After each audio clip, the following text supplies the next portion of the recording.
നേരത്തെ പോകേണ്ട ആൾക്കാർ ക്യാമ്പിനെ കുറിച്ച് പറയാനുള്ളത് പറഞ്ഞു പോട്ടെ അല്ലേ? ഭക്ഷണം അവരെ നമുക്ക് കഴിക്കാം. ആദ്യം റീന പിണറായി ഇടക്കാലത്ത് വെച്ച് പേരൊക്കെ മാറ്റാൻ നോക്കില്ല. ശരിക്കും കാവ്യശികയിലെ രക്തബന്ധുക്കളെ സത്യം പറയാച്ച വല്ലപ്പോഴും പരോട് കിട്ടുന്ന ആൾക്കാരാണ് ഞങ്ങൾ. ഇതുപോലെ ഒരു സ്വാതന്ത്ര്യത്തിലേക്ക്, കവിതയിലേക്ക്, കഥയിലേക്ക് ഒക്കെ വരുന്ന പരോട് കിട്ടുന്ന ഒരു അനുഭവമാണ് ഇതുപോലെയുള്ളത്. പക്ഷെ ഒരു വർക്കിംഗ് ഡേ ആണ് പിന്നെ വളരെ പ്രധാനപ്പെട്ട, ഞങ്ങളൊക്കെ വിശ്വസിക്കുന്ന പ്രത്യയശാസ്ത്രത്തിൻ്റെ ഒരു പ്രധാനപ്പെട്ട ഒരു സുപ്രധാനമായ ഒരു ചടങ്ങ് കൂടെ നടക്കുന്ന ഒരു ദിവസമായിരുന്നു ഇന്ന്. അപ്പോൾ ഞാൻ വിചാരിച്ചിരിക്കുന്നത് ഈ സമയത്തായിരിക്കില്ല എന്ന് വിചാരിച്ചു. അപ്പോൾ ഞാൻ രാവണ മാഷിനോട് ഇങ്ങനെ പറഞ്ഞു, മാഷേ ഇങ്ങനെ ജില്ലയുടെ KSTയുടെ ജില്ലാ സമ്മേളനമാണ് എന്ന് പറഞ്ഞപ്പോൾ മാഷ് പറഞ്ഞു, നീ ഒരിക്കലും നിരാശപ്പെടേണ്ടി വരില്ല. ഞാൻ നേരത്തെ സൂചിപ്പിച്ചതുപോലെ വാക്കിലയുടെ വളരെ എന്താ പറയുക തീവ്രമായ അനുഭൂതി എൻ്റെ 2 സുഹൃത്തുക്കൾ പങ്കിട്ടു. അതുമാത്രമല്ല, മലയാളത്തിൽ ഇന്നത്തെ പുതുതലമുറയെ എഴുത്തിൽ കൈപിടിച്ച് ഒരുപാട് മുന്നോട്ട് യാതൊരു മടിയും കൂടാതെ കൊണ്ടുപോകുന്ന ഒരു വലിയ കവി വൃക്ഷമാണ് മാഷ്, രാവണ മാഷ്. അപ്പം അതുകൊണ്ട് തന്നെ എൻ്റെ ഒരു കവിത മാഷ് ഓർത്ത് വെച്ച് കാവ്യശികയിൽ ഞാൻ വലിയ ബന്ധമൊന്നും ഇല്ലാതിരുന്നൊരു സമയത്ത് ഞാൻ ഒരു പുരസ്കാരത്തിൻ്റെ സമയത്ത് മാഷ് എനിക്ക് വൈശാഖ മാഷിൻ്റെ ഒക്കെ സാന്നിധ്യത്തിൽ ഒരു പുരസ്കാരം തന്നിരുന്നു കവിതയുടെ. അപ്പോൾ അത് കഴിഞ്ഞിട്ട് ആ കവിത സാറ് ഓർത്ത് വെച്ചു. അതാണ് എനിക്ക് ഏറ്റവും വലിയ ഒരു അവാർഡായിട്ട് എനിക്ക് തോന്നിയിട്ടുള്ളത്. വീട് വരച്ച് നോക്കുന്ന പെൺകുട്ടികൾ എന്ന് പറയുന്ന ഒരു കവിതയ്ക്കായിരുന്നു സാറിന് കവിത പുരസ്കാരം തന്നിരുന്നത്. അപ്പോൾ കുറേ എനിക്ക് തോന്നുന്നു 1.5 വർഷമൊക്കെ കഴിഞ്ഞതിന് ശേഷമാണ് സാറ് വിളിച്ചിട്ട് കാവ്യശികയിലേക്ക് കവിത കൊടുക്കുന്നുണ്ട്, റീനയല്ലേ ചോദിച്ചു. പിന്നീട് എൻ്റെ നാട്ടിലൊരു കുട്ടി ഉണ്ടായിരുന്നു, അഞ്ജലി എന്നാണ് അവളുടെ പേര്. അപ്പോൾ അഞ്ജലി പിണറായി ഉള്ള ഒരു ഇതിൽ ഞാൻ ചോദിച്ചു, മാഷേ പിണറായി എന്ന് ഞാൻ ചേർക്കണോ, റീനാന്ന് പോരെ എന്ന് ചോദിച്ചപ്പോൾ പോരാ, അതൊരു ചരിത്രം കൂടിയാണ് ആ പിണറായി എന്നുള്ള ഒരു പേര്, അത് നീ തീർച്ചയായും എൻ്റെ പേരിനോട് ചേർക്കണം എന്ന് പറഞ്ഞു. ഞങ്ങൾക്കറിയാം വലിയ എഴുത്തൊന്നും നടത്തിയിട്ടുള്ള ആളല്ല ഞാൻ, ഒരുപാട് അങ്ങനെ വലിയ രീതിയിലൊന്നും എഴുതിയിട്ടുള്ള ആളല്ല. പക്ഷെ ഉള്ളിൽ നിറയെ ഇതുണ്ട്, ഒരു ഈ കവിതയുടെ ഒരു അസ്വസ്ഥത ഉണ്ട് എന്നുള്ളതാണ്. നേരത്തെ ചെങ്ങമനാട് മാഷി പറഞ്ഞതുപോലെ എൻ്റെ ഉള്ളിൽ പച്ചക്കാട് കത്തിക്കൊണ്ടേയിരുന്നു എന്നും പെരുമ്പടവത്തിനെ കുറിച്ച് പറയുന്ന ഒരവസ്ഥ നമ്മളെ മനസ്സിലുണ്ട്. അപ്പോൾ ഞാൻ ഇതിലോട്ട് വന്നപ്പോൾ ശരിക്കും പറഞ്ഞാൽ ഒരുപാട് ഡ്യൂട്ടി ഉണ്ടായിരുന്നു. ഒന്ന്, എനിക്ക് HMനെ പേടിയാണ്, പുതിയ HMാണ്. അപ്പം ഒരുപാട് പ്രോഗ്രസ് കാർഡുകളൊക്കെ എഴുതാനുണ്ട്. ഞാൻ ഒരു ദിവസം സാറിനോട് നീട്ടി ചോദിച്ചു, ചൊവ്വാഴ്ച പോരെ സാറേ എന്ന് ചോദിച്ചപ്പം പക്ഷെ അങ്ങനെ പറഞ്ഞു, ചെയ്തോളൂ പറഞ്ഞു. അങ്ങനെ കുറേ പണികളൊക്കെ നീട്ടി വെച്ചു. മക്കളെയും ഭർത്താവിനെയൊക്കെ ഞാൻ മറന്നുപോയി കേട്ടോ. ക്യാമ്പിൽ വന്നപ്പം എല്ലാവരും മറന്നുപോയി, വല്ലപ്പോഴും വിളിച്ചുള്ളൂ. ക്യാമ്പിൽ വന്നപ്പം എനിക്ക് ചെങ്ങമനാട് മാഷ് ആ കവിയുടെ പേര് എനിക്ക് എൻ്റെ ഉള്ളിലുള്ള ഒരു പേരാണ്. അതുപോലെ കുറേ പേര് സാറ് ബിജുമാഷിനൊക്കെ ഞാൻ നേരിട്ട് പോയിട്ട് പരിചയപ്പെട്ടിട്ടില്ല സ്കൂളിൽ നിന്ന്. പക്ഷേ ഇനി ഒരിക്കലും മാഷ് എവിടെ ഉണ്ടെങ്കിലും ഓടിച്ചെന്ന് പരിചയപ്പെടാനുള്ള ഒരു സ്നേഹവും അടുപ്പമൊക്കെ ഇപ്പോഴുണ്ട്. ഇവിടെ വന്നപ്പം മാഷ് പറഞ്ഞത് സഹവാസ ക്യാമ്പാണ്. ശരിക്കും പ്രകൃതിയാണ് കവിത. പ്രകൃതി ഉള്ളിലുണ്ടെങ്കിലേ കവിത ഉണ്ടാവും. പ്രകൃതിയുടെ താളം ഉള്ളിലുണ്ടെങ്കിലേ നമ്മുടെ ഉള്ളിലും താളം ഉണ്ടാവും. അതെനിക്ക് രാവണി മാഷ് മനസ്സിലാക്കി തന്ന ഒരു വലിയ തിരിച്ചറിവാണ്. ഈ യാത്ര ശരിക്കും പറഞ്ഞാൽ ഒരുപാട് അറിവും തിരിച്ചറിവും ഉള്ള ഒരു യാത്രയായിരുന്നു. പിന്നെ ഒരുപാട് പ്രതിഭയുള്ള ആൾക്കാർ, പലതരത്തിൽ പ്രതിഭയുള്ള ആൾക്കാരെയാണ്. അതാണ് എൻ്റെ ഈ കവിതയുടെ ഒരു വലിയ, ഈ ക്യാമ്പിൻ്റെ ഒരു വലിയ നേട്ടം എന്ന് പറയുന്നത്. ഒരുപാട് പ്രതിഭയുള്ള ആൾക്കാരാണ് കണ്ടുമുട്ടില്ല. ശ്രീജിത്ത് സാറിനെയൊക്കെ എഴുതി തുടങ്ങിയ കാലത്ത് വളരെ കൃത്യമായിട്ട് വിമർശനമായാലും അതിനെ മോട്ടിവേറ്റ് ചെയ്യുന്ന രീതിയിലാണെങ്കിലൊക്കെ രാക്കവിതക്കൂട്ടത്തിൽ എന്താണ് വളരെ ആദരവോടെ നോക്കി നിന്നിട്ടുള്ള ഒരാളാണ്. അപ്പോൾ അങ്ങനെയുള്ള ഒരുപാട് വ്യക്തിത്വങ്ങൾ ഈ ഉണ്ടായിരുന്നു. പിന്നെ ജിനൻ സാറിനെ സാറിൻ്റെ ഈ ജിനൻ സാറില്ല, ആ ജിനൻ സാറിൻ്റെ കവിത ഉള്ളിൽ തട്ടിയൊരു കവിതയായിരുന്നു. ഞാൻ കുറ്റേരി സ്കൂളിൽ പഠിപ്പിക്കുന്ന സമയത്താണ് സാറിൻ്റെ ആ കവിത കുരുത്തോലക്കിളി. ശരിക്കും പറഞ്ഞാൽ അതിൻ്റെ ഈണവും അതിൻ്റെ വരികളും ശരിക്കും അന്നേ നമ്മുടെ ഉള്ളിൽ കീഴ്പ്പെടുത്തി കളഞ്ഞിരുന്നു. അപ്പോൾ ഞങ്ങൾ കുട്ടികൾ കലോത്സവത്തിന് അത് പാടിയപ്പോൾ നല്ല രസമായിട്ട് പാടി. ആ ആളാണ് ഈ ഇരിക്കുന്നതെന്ന് ഞാൻ ഇവിടെ വന്നപ്പോഴാണ് അറിഞ്ഞത്. പിന്നെ അതുപോലെ ഒരുപാട് അനുഭവങ്ങൾ, ഈ കാടനുഭവങ്ങൾ പലപ്പോഴും ഞങ്ങൾക്ക് അങ്ങനെ യാത്ര ചെയ്യാനുള്ള ഒരവസരം കുറവാണ്. സ്ത്രീകളാണല്ലോ ഞങ്ങൾ ഈ ഭാവനകളെയൊക്കെ ഇട്ട് വെക്കുന്ന അളുവാണ് മഞ്ഞൾപ്പൊടീൻ്റെ അളു, മുളക് പൊടീൻ്റെ അളു, ഇത്തരത്തിലുള്ള അളുക്കൾ. ആ അളു നമ്മൾ ചിലപ്പോൾ പുറത്തോട്ട് എടുക്കുമ്പോൾ അതിന് ചിലപ്പം വിജയലക്ഷ്മിയൊക്കെ പറഞ്ഞപ്പോഴേ നിങ്ങൾ എന്താണ് രാമായണമൊക്കെ വായിക്കുമ്പോൾ അത് കേൾക്കാൻ മാത്രം ഞങ്ങൾ വിളിക്കും, മൃഗശിക്ഷ അങ്ങനെയല്ലേ പറയുന്നത്.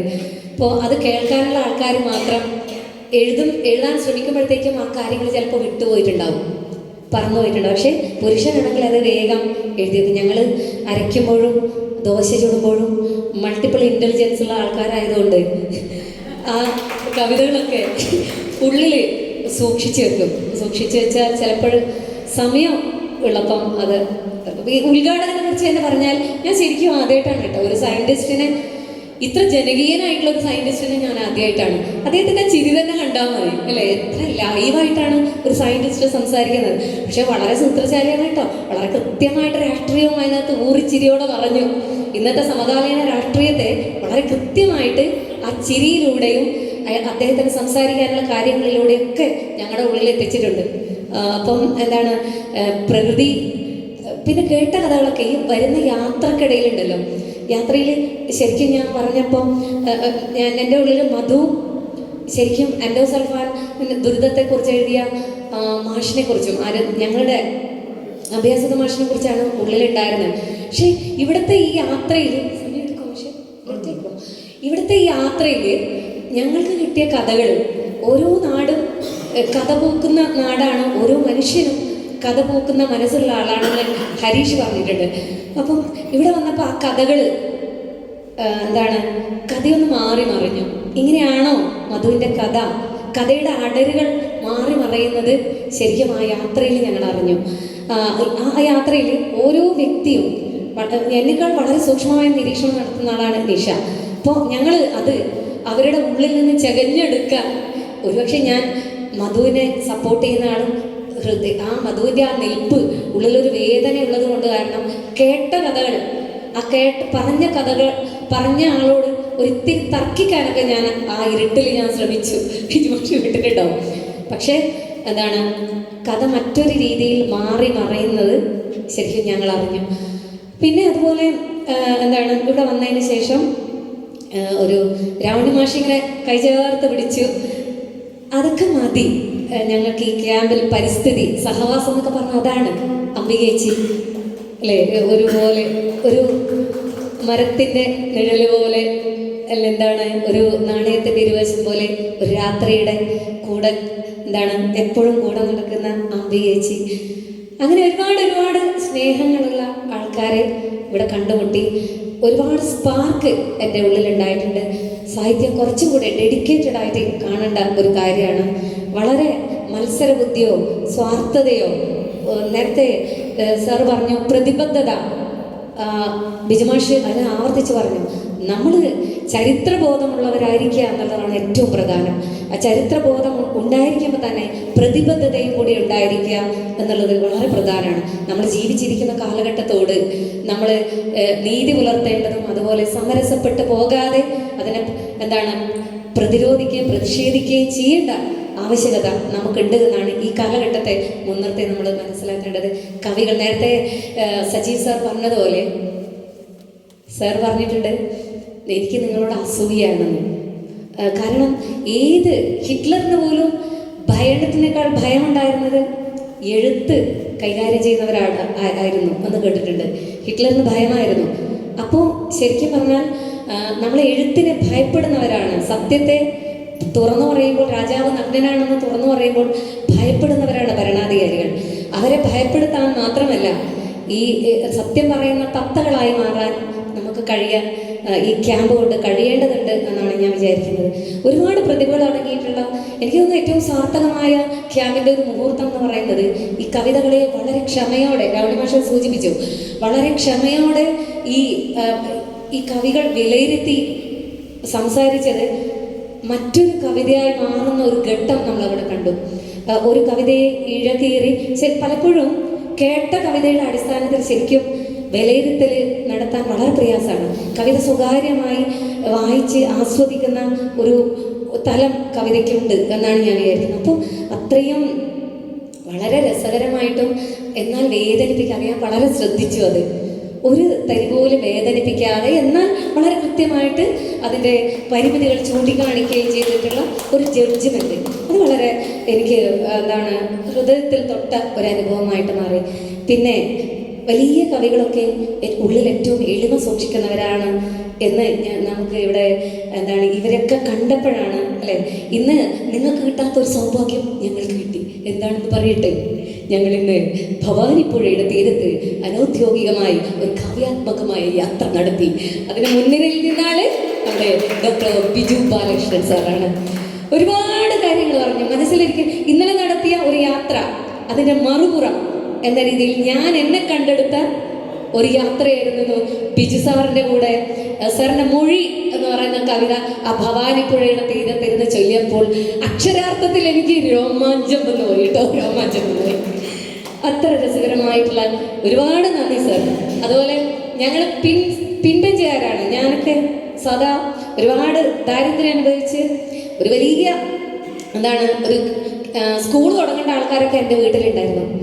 വളരെ ബുദ്ധിമുട്ടി പട്ടിണിയിലും കഷ്ടപ്പാടിലും ദാരിദ്ര്യത്തിലൊക്കെ വളർന്ന ഒരാളാണ് ഞാൻ. സ്വന്തം കഴിവുകൊണ്ടാണ് പഠിച്ചൊരു ജോലിയൊക്കെ കിട്ടി. പിന്നെ കമ്പോളത്തിൽ ഒരു BEd ഉള്ളത് കൊണ്ട് മാത്രം എന്നെ നല്ലൊരു ആൾ കല്യാണം കഴിച്ചതിന് ശേഷം നല്ലൊരു ആളായതുകൊണ്ട് അങ്ങനെ പോയി സാഹിത്യത്തിലൊക്കെ അത്യാവശ്യം. അപ്പോൾ അതുകൊണ്ട് തന്നെ ജീവിതത്തിൽ തിരിഞ്ഞു നോക്കുമ്പോൾ ഈ ഒരു കാവ്യ സഹവാസ ക്യാമ്പ്, സൈലന്റ് വാലിയിലുള്ള ഈ ക്യാമ്പ് എൻ്റെ ജീവിതത്തിൽ ഒരിക്കലും മറക്കാനാവാത്ത ഒരു മുഹൂർത്തമായി ഞാൻ അടയാളപ്പെടുത്തുന്നു. അതുപോലെ പിൻസീറ്റിലെ കാര്യം ഞാൻ നേരത്തെ പറഞ്ഞപ്പോൾ ഇപ്പം അങ്ങനെയൊക്കെ ഇരിക്കുന്ന ഇപ്പോക്ക് ചെങ്ങമനാണ് സാർ. എനിക്ക് ഒരുപാട് ഇഷ്ടമായി സാർ, നിങ്ങളെ ഒരുപാട് ഇഷ്ടമായി. ആ എളിമ, ലാളിത്യം, ഒരുപാട് ഉയരങ്ങളിൽ നിൽക്കുമ്പോഴും ഞങ്ങളോടൊപ്പം ഒന്നും അറിയാത്ത ഞങ്ങളോടൊപ്പം ചേരാനുള്ള ഒരു വലിയ മനസ്സ് സാറിനുണ്ട്. അപ്പോൾ അത് എപ്പോഴും ഉള്ളിലുണ്ട്. അതുപോലെ തന്നെ അന്തിക്കാട് സാർ ഭാവപ്രകടനം കൊണ്ട് ഞങ്ങളെ വിസ്മയിപ്പിച്ച നിങ്ങളൊരു വലിയ അതുല്യ കലാകാരനാണ് സാർ. അപ്പോൾ നമ്മളെ കുഞ്ഞു പാട്ടുകാരൻ ശ്രീ ചേച്ചി, അങ്ങനെ വിളിക്കാമോ എനിക്കറിഞ്ഞൂടാ. അതുപോലെ ഞാൻ കണ്ടെടുക്കാതെ സരിതയൊക്കെ പാട്ട് പാടുമ്പോൾ ഞാനിങ്ങനെ കണ്ടെടുക്കാതെ നോക്കിയിരിക്കുകയും എന്ത് ടാലൻറ്റഡ് ആയിട്ടില്ല, എത്ര ഗിഫ്റ്റഡ് ആയിട്ടില്ല. നിങ്ങളെയൊക്കെ പരിചയപ്പെടാൻ കഴിഞ്ഞതാണ് എൻ്റെയൊക്കെ ഈ ക്യാമ്പിൻ്റെ ഒരു വലിയ സാർത്ഥകത എന്ന് ഞാൻ വിചാരിക്കുന്നു.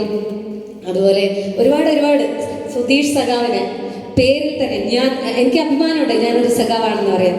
ഈ സഖാവിനെ തൊടാനും അദ്ദേഹത്തെ കാണാനും പരിചയപ്പെടാനും കഴിഞ്ഞതിലും കൃഷ്ണേട്ടനെ പോലെ ഒരുപാട് എക്സ്പീരിയൻസ്ഡ് ആയിട്ടുള്ള ആളെ കാണാനും സംസാരിക്കാനും കഴിഞ്ഞതിൽ, അതുപോലെ നിങ്ങളാരും അറിയില്ലെങ്കിൽ ഞാൻ ഒരു പേരിട്ടിട്ടുണ്ട് നമ്മളെ ശ്രീ ചേച്ചിക്ക്, ശ്രീജ ടീച്ചർക്ക്.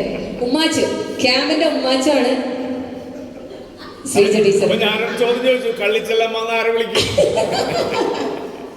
ക്യാമ്പിന്റെ ഉമ്മാച്ചു. എനിക്ക് അന്ന് സംസാരിച്ചപ്പോൾ തന്നെ ഫസ്റ്റ് ഡേ തന്നെ ഹൃദയത്തെ തൊടുന്നത് പോലുള്ള ഒരു അനുഭവം എനിക്ക് ഫീൽ ചെയ്തു കേട്ടാ. പിന്നെ ക്യാമ്പിന്റെ ക്യാൻറ്റീനിൽ ഭക്ഷണം കഴിക്കുമ്പോഴാണ് പേരിട്ടത്. അല്ല, ജയറാം സർ, കവിത എന്ന് പറയുന്നത് ഉള്ളിൽ സംഗീതവും കൂടിയാണെന്ന് അല്ലെ, ഈ ഇരിക്കുന്ന ഓരോരുത്തരും കവിത മാത്രമല്ല സംഗീതവും ഉണ്ട് എന്നാണ് ഞാൻ വിചാരിക്കുന്നത്. അങ്ങനെ ഒരുപാട് പറഞ്ഞു. ദർശൻ സഖാവ്, ഈ ക്യാമ്പിനെ വളരെ ഗൗരവപൂർവ്വം ഇരിക്കുകയും എന്നാൽ വളരെ കൃത്യമായിട്ട് ഇന്ന കാര്യങ്ങളൊക്കെ ഇവിടെ നടക്കും എന്ന് ഉറപ്പിക്കുകയും വളരെ ഭംഗിയായിട്ട് ഇതൊന്നും ഒരു ക്യാമ്പൊന്നും കൊണ്ടുപോലും എളുപ്പമൊന്നുമില്ല.